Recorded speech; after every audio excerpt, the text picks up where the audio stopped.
What's cracking? It's your homie Ice Cube.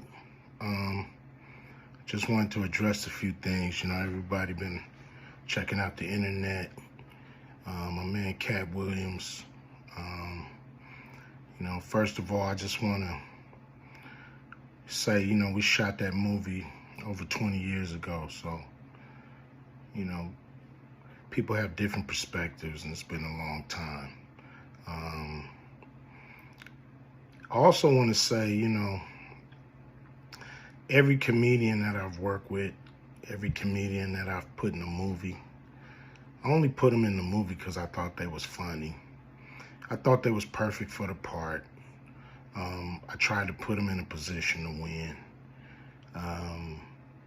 That's what it's all about, I look at from, Chris Tucker and Bernie Mac and Mike Epps, Katt Williams,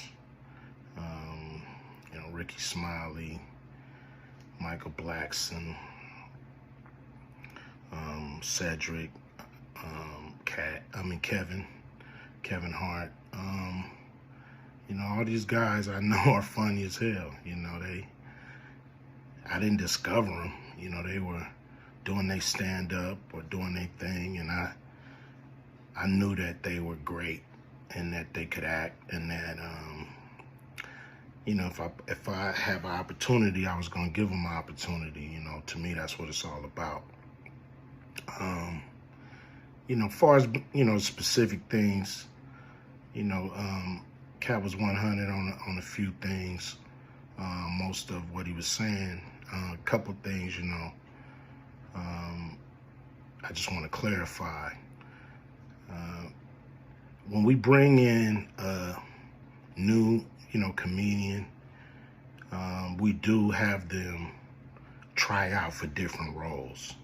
So Ricky did give Money Mike a shot.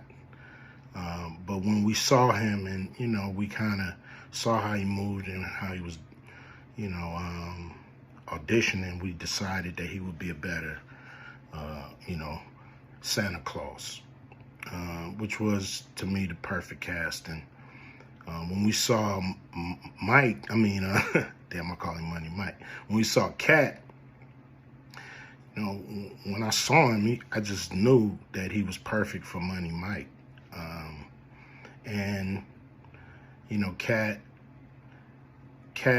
said he wrote his role, which, the role was written, but he enhanced it. This is why Katt was so dope in the movie. Money Mike had a small role, about as big as the Santa Claus role, but when we start filming, he was giving us such magic that we kept expanding his role and giving him more to do because he was on point. When we shoot these movies, for one, the scripts are fire, or they wouldn't even do it. The scripts are laugh out funny. But we shoot the script, but once we get what we need from the script, we let the comedians ad-lib, riff, play with the words, do their thing. We give them a take where they can, or 2, 3 takes where they can go off and do what they feel. Sometimes it makes the movie, sometimes it don't. When somebody gives you jewels, you want to try to make sure that makes the movie. So in the movie, there's second thing I want to clear up. I would never shoot a rape scene in a movie, especially like Friday, where you actually see this happening on camera. That ain't my style. If you check out any of my movies, they not raunchy. We did a movie called Players Club where the subject matter was a little raunchy, but for the most part, even that, we left it to your imagination. So the only reason that kind of stuff is in the movie is because you have 3 villains in Friday After Next. You have Santa Claus stealing presents. You have Damon, just got out of prison, sweating. Craig and Day for the rent money. And then you have Money Mike, a pimp that treats his woman,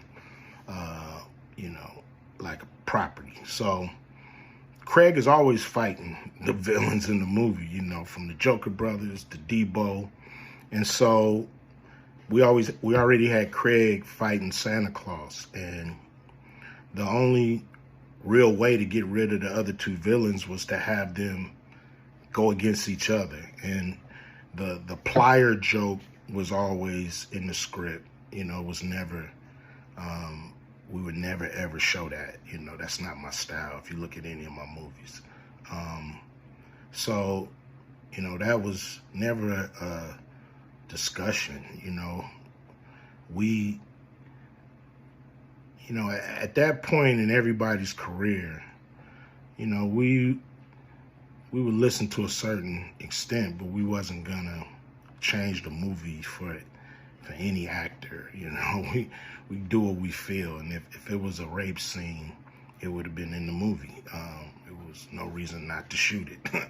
But that's not my style. I don't even like that kind of shit in movies, on camera. And so, that was, to me, a little discrepancy there. Katt, he wrote a lot of his part because, like I said, he was giving us jewels, so we were keeping the camera rolling. He was coming off the dome. He was coming prepared every day to steal the show. That was his mission. And, that's what he did, with the movie. And it launched his career, And I'm proud of the movie. I'm proud of all the guys who've, come through, a Q Vision production and went on to do bigger and better things. And look, a lot of people are talking about pay and how much they was paid on these movies that were extremely low budget. Most of these guys work a couple of days, and when you're doing a movie, there's over 100 people working on the movie that need to get paid. Most of them got to get paid every day. And there's pre-production and post-production. Even after you finish with the actors, you got to pay editors and sound people. And my movies are all about quality, so most of the money go up on the screen. I'm not giving you no bullshit. I'm not giving you no low budget, shit you can laugh at because it's so cheap. So, we try to put all the money on the screen. And so any actor that's mad at what they got paid, just look at what you was doing. Look at where your career was at the time. Take a look at where it is now. And Friday has something to do with that, I believe. And I put a lot of people in movies, but they ain't never put me in a movie. So you could take that for what it's worth. You know what I'm saying? I've given a lot of these guys opportunities. And I still act, so I'm waiting for a call. I ain't got to produce everything or write everything. I got love for all the comedians that I've worked with. Got, much love for Katt. He spoke up for me a lot. And I just wanted to be clear and clarify some things. And shit, man. I hope y'all have a good 2024. Yeah.